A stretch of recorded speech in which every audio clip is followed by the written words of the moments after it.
Elm Festivalının marşı çıxış edir. Azərbaycan Dövlət Opera və Balet Teatrının solisti Fərid Əliyev.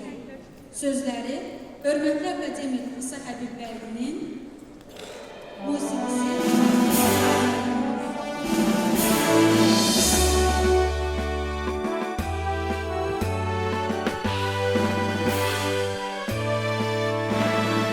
alimlerin məbədi, böyük el məktəbi, tarixə işıq salıb, xalq etdi əbədi. Akademiya, akademiya, həyatı düşün yoxla, elmi ucada saxla, dirçəliş elmdədir elmi işığı akla. Həyatı düşün yoxla, elmi ucada saxla, dirçəliş elmdədir elmi işığı akla.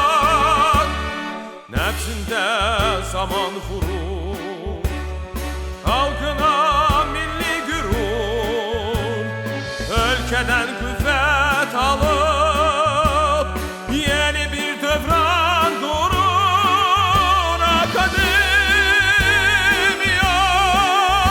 akademiya,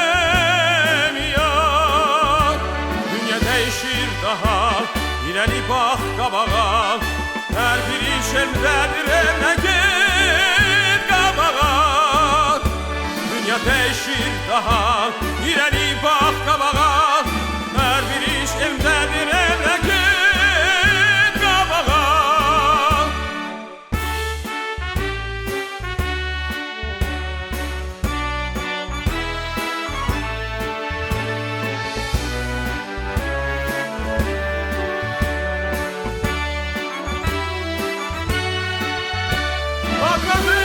Akademiya, akademiya, dünya değişir daha, irəli bax qabağa, hər bir iş elmdədir elinə get qabağa. Dünya değişir daha, irəli bax qabağa.